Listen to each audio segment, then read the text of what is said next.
श्रीराम जय जय राम। श्रीराम जय राम।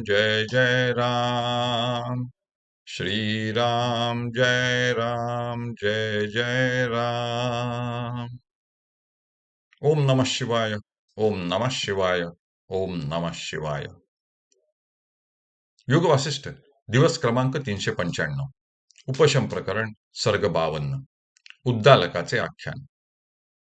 वसिष्ठ म्हणाले, राघवा, समाधीचा अभ्यास करण्यासाठी उत्सुक असलेल्या उद्दालकाने ती गुहा पाहताच बाहेरील वृक्षांवरील पाने तोडून एक मृदू आसन तयार केले व त्यावर एक सुंदर मृगाजीन घातले. आपले अंतःकरण शुद्ध करून चित्तवृत्ती क्षीण करण्याच्या हेतूने तो मुनी त्या आसनावर बसला. उत्तरेकडे तोंड करून त्याने कपिल महामुनीप्रमाणे पद्मासन घातले व ब्रह्मांजली करून निर्विकल्प समाधीचा अभ्यास करण्याचा दृढ निश्चय केला. त्यावेळी विषयांमध्ये इतस्ततः संचार करणाऱ्या आपल्या मनाला वासनांमधून परावृत्त केले व तो म्हणाला, हे मूढ मना, तू विनाकारण केवळ संसार वृत्तींमध्येच कशाला भटकत राहतोस? तुला त्यापासून कोणते उत्कृष्ट फल प्राप्त होणार आहे? कारण जे महात्मे असतात ते ज्यांचा परिणाम अंततः निसंशय दुःख पर्यवसायी होणार आहे अशा क्रिया करण्याला केव्हाच प्रवृत्त होत नाहीत. शमरूपी अमृताचा त्याग करून जो मनुष्य भोगांच्या पाठी धावत सुटतो तो खचितच कल्पतरूंनी भरलेले नंदनवन सोडून विषवृक्षांनी युक्त असलेल्या अरण्याचा आश्रय करतो यात शंका नाही. वेड्या मना, तू पाताळात जा की ब्रह्मलोकात जा, उपशमरूपी अमृता वाचून तुला निर्वाणाची प्राप्ती केव्हाही होणार नाही हे लक्षात ठेव. तुला विषयांचे शेकडो उपभोग देऊन संतुष्ट करण्याचा कितीही प्रयत्न केला तरी तू केव्हाच तृप्त होणार नाहीस. इतकेच नव्हे तर त्यापासून सर्व तऱ्हेच्या दुःखांची उत्पत्ती होत असते हे तू अनुभवलेच आहेस. यास्तव समस्त भोगाशांचा त्याग करून निरतिशयानंद रूपी निर्वाणाप्रत जाऊन पोहोचण्याचा तू प्रयत्न कर. या जगातील इष्ट अनिष्ट रूपी विचित्र विषय संकल्प तुझ्या सुखाला नव्हे तर दुःखालाच कारणीभूत होतात. शब्दादी कुत्सित विषयांच्या नादी लागून तू व्यर्थ भ्रमण का करतोस? हे माझ्या क्षुद्र मना, तू एवढा वेळपर्यंत अंध बनून त्रिभुवनामध्ये संचार केलास, परंतु त्यापासून तुला काय बरे प्राप्त झाले?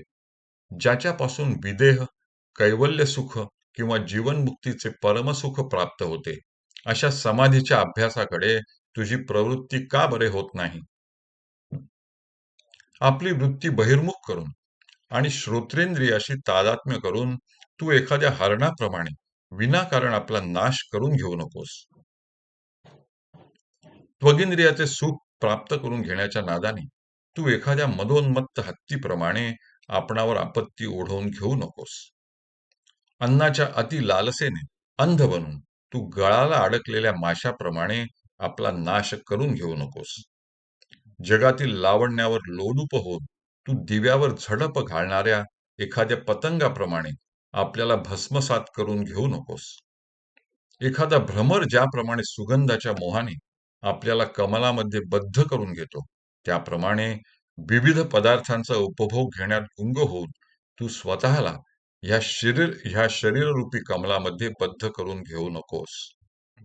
शब्द स्पर्शादी विषय इतके अनर्थकारक आहेत की त्यांच्यापैकी एकेका विषयामध्ये आसक्त होणारे हरिण, भ्रमर, पतंग, हत्ती, मासा हे जीव जर आत्मघात करून घेतल्याशिवाय राहत नाहीत तर ह्या पाचही विषयांमध्ये रत झालेल्या मनुष्यावर सर्व तऱ्हेच्या अनर्थ परंपरा कोसळतील आणि त्याला अधोगतीला नेतील.